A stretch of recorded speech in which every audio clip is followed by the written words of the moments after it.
Jumpa lagi dengan saya review channel. Pada kesempatan kali ini saya akan melakukan tes dan rekomendasi kabel PD C2C. Untuk device ini ada iPad sebagai alat tesnya. Tentunya juga bisa digunakan untuk device iPhone yang seri format kabelnya C2C. Nah, ini ada contoh alat tes iPad A16 yang support PD 45W dan ada berbagai macam alat tes yang akan saya gunakan kali ini, mulai dari adapter charger PD, lalu ada juga power bank nanti sebagai alat tes nanti chip e-markernya, dan ada berbagai macam USB dokter. Ini ada 5 kabel yang akan saya tes kali ini yang mencakup berbagai macam aneka variasi kabelnya, mulai dari brand bagus Anker. Kemudian ada yang dari harga murah, ini dari brand Winkey, harga di bawah 20.000.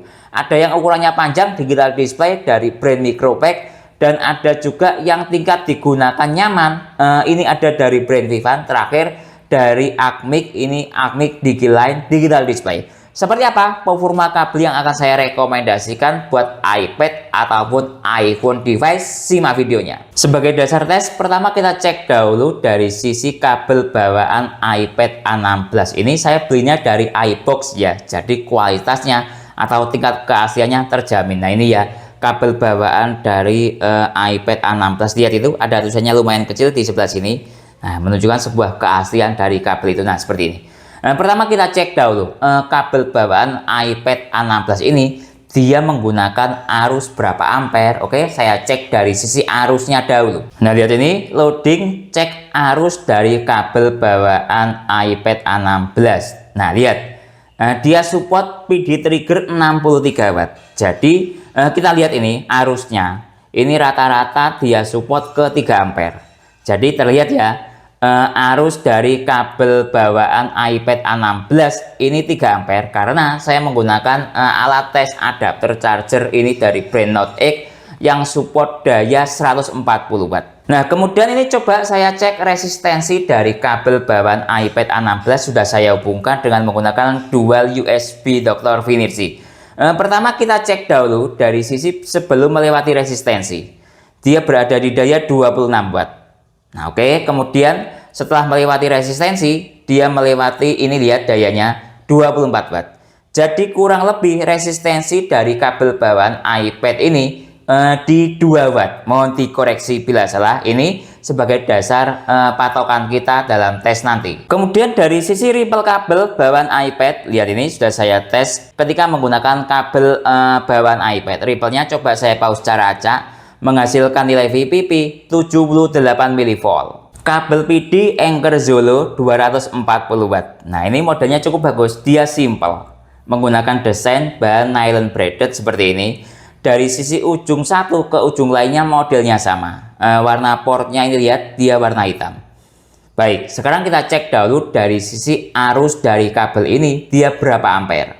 Dia menggunakan speed USB 2.0, panjangnya sekitar 1 meter, voltasenya 5V, maksud saya 50V, current 5 ampere. Nah, artinya kabel ini arusnya 5 ampere. Nah, sedangkan yang ada di kabel bawaan iPad tadi, dia arusnya 3 ampere. Nah ya, jadi lebih bagus dari sisi arus, lebih tinggi Anker ini. Nah, apakah arusnya tinggi tidak bahaya bagi iPad? Menurut saya tidak, dan saya sudah sering menggunakan kabel arus tinggi untuk charging device yang arusnya lebih rendah, tidak ada masalah. Umpama membutuhkan arus misalnya 3 ampere, saya kasih 5 ampere atau 6 ampere, tidak ada masalah. Kemudian coba ini saya tes PD triggernya dari sisi struktur daya kabel ini, seperti yang saya lakukan di kabel bawaan iPad tadi. Nah, kenapa kok kabel bawaan iPad tadi tidak saya tes USB-C e-markernya? Karena dia tidak ada chip e-markernya,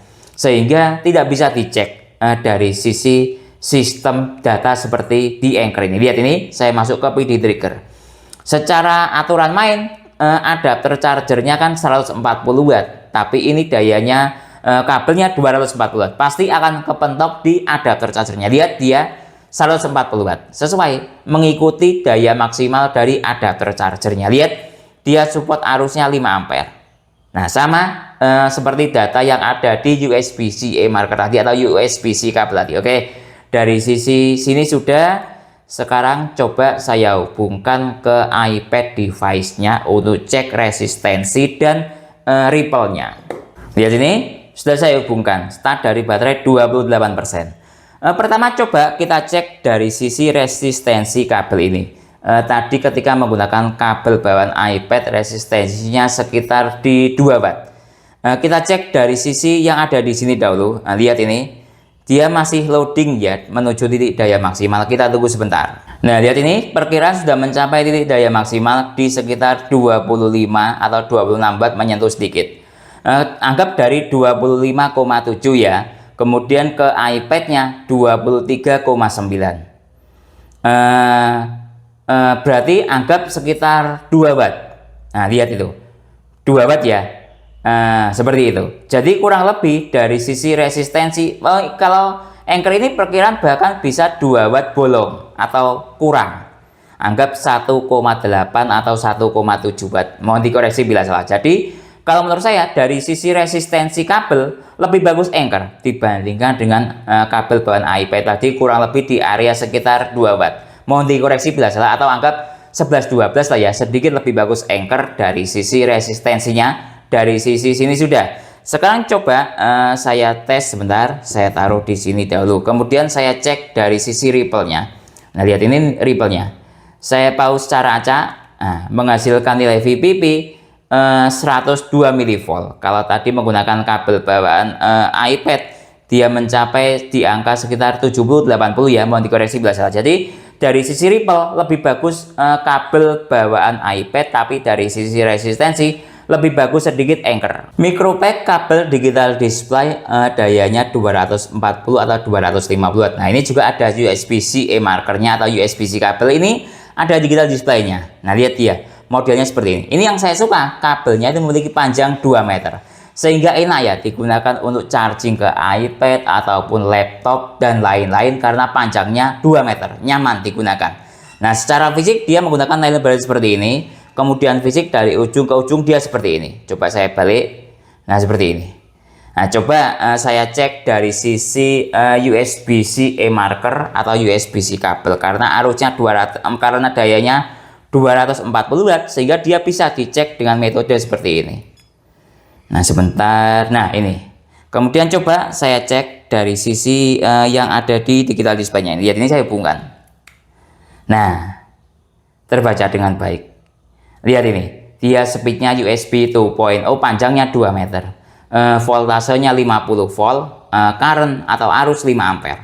Jadi dia support arus 5 ampere. Lebih bagus ini dibandingkan dengan kabel bawaan iPad. Kalau bawaan iPad kan 3 ampere. Kalau saya lebih suka kabel yang arusnya besar ya. Menurut saya tidak ada, tetap aman walaupun digunakan untuk charging misalnya iPad yang membutuhkan arus 3 ampere, malah lebih bagus yang arusnya 5 ampere menurut saya seperti itu. Sekarang kita cek dari sisi daya maksimal atau struktur dayanya atau PD triggernya. Nah, lihat ini masih loading. Kita tunggu sebentar. Nah, lihat animasi digital display-nya cukup bagus. Dia ada animasinya ke sini. Nah, tadi ya. Kemudian dia lihat di ke 0. Nah, kadang jalan kadang tidak karena mode daya rendah ya untuk tes ke USB atau frekuensi seperti ini. Lihat kita kembali ke sistem kabel. PD trigger 140 watt. Nah, lihat dia support arus 3 ampere hingga 5 ampere. Jadi dia pasti akan kepentok di daya adapter chargernya 140 watt karena kabelnya support 250 watt. Tidak ada ya, setahu saya belum saya ketahui adapter charger yang support single port daya USB-C-nya sampai 250 watt atau 300 watt, belum ada. Setahu saya paling tinggi ya seperti ini, yang dayanya 140 watt single port. Ada banyak seperti 160 watt ataupun 240 watt, 250 watt mungkin ada, tapi itu daya gabungan. Kalau single port rata-rata ya ini maksimalnya 150 watt. Nah, kita kembali ke kabel ini. Dari sisi PD trigger sudah, kemudian coba saya hubungkan ke iPad-nya. Lihat ini sudah saya hubungkan ke iPad-nya, start dari baterai 30%. Biarkan iPad-nya standby biar stabil dayanya. Kita cek dari sisi struktur daya yang ada di adapter charger sebelum melewati resistensi. Lihat dayanya. Ini yang saya suka dari kabel micropack ini, loading dayanya cepat. Lihat langsung tadi ketika saya hubungkan langsung menuju ke daya maksimal. Lihat ini dia dayanya 26 watt ya. Kemudian ke sini dia 24. Nah, lihat ini sekali lagi. Nah, kalau menurut saya kurang lebih resistensinya sekitar di 2 watt. Kurang lebih sama kayak di kabel bawaan iPad. Lihat animasinya, cukup bagus ya. Nah, tapi menurut saya ini lebih bagus karena panjangnya 2 meter tapi memiliki nilai resistensi yang sama. Ya. Nah, jadi panjangnya sama, resistensi sama, itu bagus. Nah, oke. Dari sisi resistensi sudah kurang lebih ya sama atau lebih bagus. Sekarang saya masuk ke menu Ripple. Nah, lihat ini, saya pause secara acak, menghasilkan nilai VPP 74 mV. Nah, kurang lebih juga Ripple-nya sama. Jadi cukup recommended. Maksud saya Ripple-nya sama kayak di iPad, kabel bawaan iPad. Sehingga ini cukup recommended buat untuk charging ke iPad ataupun iPhone yang seri USB port USB port C ya. WinKey kabel silikon ini arusnya 3 ampere. Nah, lihat yang saya suka dari kabel ini memiliki tingkat kelenturan yang sangat bagus karena menggunakan bahan silikon. Warnanya juga bagus. Lihat dari sisi desain dia seperti ini. Ini sangat murah, kabelnya di bawah 20.000. Tapi saya suka menggunakannya karena lentur dan juga nyaman dan harganya murah. Lihat dia fisiknya seperti ini. Oke, mungkin pengen tahu yang arus 3 ampere itu menggunakan chip standar bukan eMarker. Saya buktikan itu setara atau sama seperti yang ada di kabel bawaan iPad juga menggunakan chip standar atau tidak ada chip eMarkernya. Nah, lihat ini ya. Nah, sebentar saya masuk ke USB-C kabel. Kalau di sini istilahnya seperti lihat saya hubungkan. Ini kalau kabelnya 5 ampere seperti yang ada di Anchor maupun micropack tadi ada. Lihat saya hubungkan. Tidak terbaca. Nah, ya, coba saya balik seperti ini. Lihat tidak terbaca. Nah, kalau pengen tahu kabel bawaan iPad tadi kan belum saya cek USB-C eMarkernya gitu ya. Lihat ini. Ini kabel bawaan iPad. Nah, lihat ini saya hubungkan. Juga tidak terbaca. Nah ya, jadi sama karakter dari kabel ini memiliki arus 3 ampere. Nah, ini saya cek dari sisi PD trigger atau daya maksimal dari kabel ini. Juga ketahuan nanti arusnya. Lihat, sudah selesai. 63 watt. Karakternya sama seperti kabel bawaan iPad. Arus maksimalnya lihat di 3 ampere. Nah, ini menggunakan adapter charger 140 watt. Jadi pasti kepentok di kabelnya karena kabelnya dayanya ini di area sekitar 60 watt sampai 63 watt bisa dilihat di sini. Nah, lihat ini saya hubungkan ke iPad A16 start dari baterai 32%. Biarkan iPad-nya standby. Sekarang kita cek dari sisi resistensi kabel dahulu. Nah, saya buat seperti ini. Lihat model pergerakan dayanya ini kurang lebih sama kayak kabel bawaan iPad, cenderung melambat. Beda seperti yang ada di kabel micropack tadi ya. Langsung loadingnya cepat. Nah, ya kita tunggu sebentar. Kalau pengen tahu yang aktif PD 3.0. Nah, ini berangsur-angsur dayanya naik. iPad-nya sendiri daya maksimalnya secara teori 45 watt. Biasanya dia jalan stabil di sekitar 26-27 watt. Nah, lihat ini.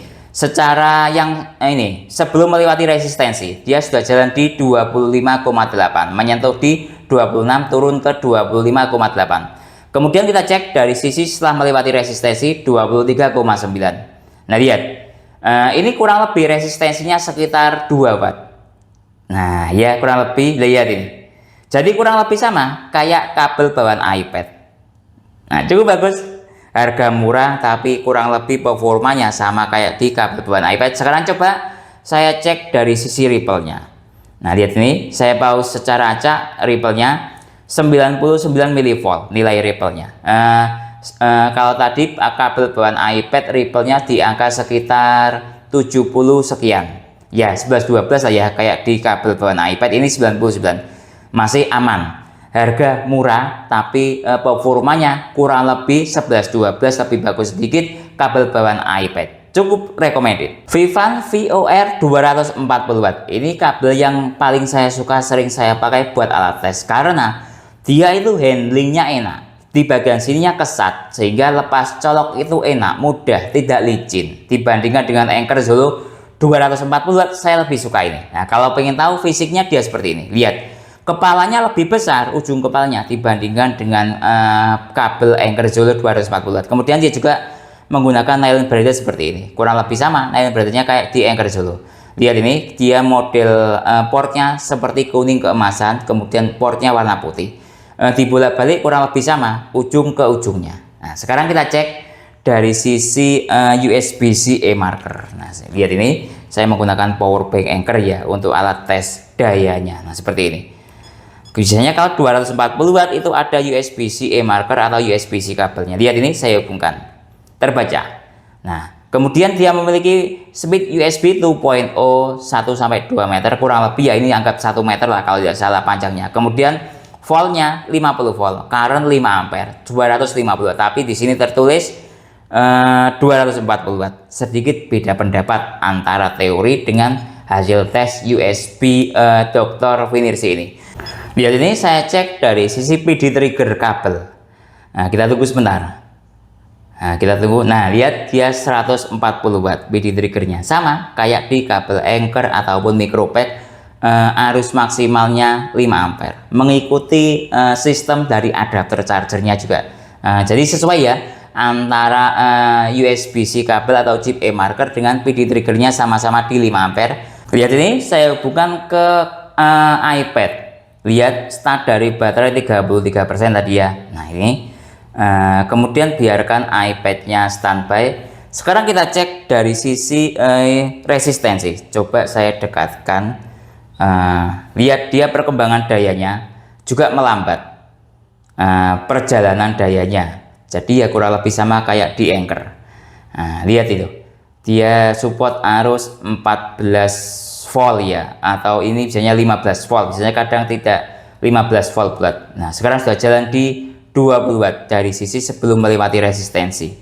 Nah, lihat itu, dia sudah jalan di 25, sekian watt. Nah, ya, oke. Kita lihat ini. 24 ke 26. Kurang lebih 26 ya. Lihat itu dia menyentuh ke 26. Cuman pergerakannya lumayan cepat. Lihat itu. 25, sekian dan 24. Jadi saya anggap ini di angka resistensinya, silakan dipahami atau silakan dilihat. Kurang lebih ya anggap sama lah ya, di 2 watt resistensi dari kabel Vivan ini. Mohon dikoreksi bila salah. Kemudian saya cek dari sisi ripple-nya. Saya masuk ke menu ripple.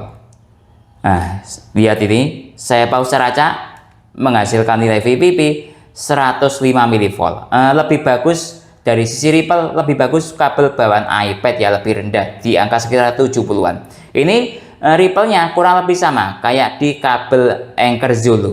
Terakhir, Acmic Digiline. Ini ada digital display-nya, lumayan awet. Saya ini menggunakan kabel Acmic Digiline kurang lebih sudah menggunakan 3-4 tahun.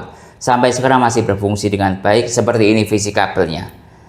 Nah, lihat. Ini Acmic Digiline. Dari sisi ujung digital display seperti ini, dari sisi ujung satunya seperti ini. Dia nylon braided ya desainnya, bisa dilihat di sini. Kemudian kita cek, saya balikkan, dia seperti ini, sama saja. Ujung port ini dia menggunakan warna kuning. Saya cek dari sisi USB-C marker dahulu. Lihat ini, saya hubungkan ke USB Dr. Finirsi. Nah, dia memiliki daya, seluruh daya 20 volt 5 ampere, sama dengan 100 watt. Nah, kalau menggunakan kabel bawaan Apple iPad tadi 60 watt. Nah, ini 100 watt. Beda seluruh dayanya. Tadi kalau Anker 250 watt. Nah, yang saya suka kabel ini speednya, lihat mantap. Menggunakan speed USB 3.2 generasi kedua. Sangat cepat untuk aktivitas transfer data. Nah, ya, ini kalau speed seperti ini hubungannya dengan data. Ini hubungannya dengan listrik. Oke. Proses loading, cek PD trigger atau daya maksimal dari kabel ini. Nah, kita tunggu sebentar. Nah, lihat. Tadi secara USB-C marker dia 100 watt. Secara PD trigger 105 watt. Dia support 5 ampere. Nah, ya, seperti ini seluruh dayanya. Secara adapter charger 140 watt. Secara kabel 100 watt. Hasilnya seperti ini. Lihat sini, saya hubungkan ke iPad A16. Biarkan iPad-nya standby.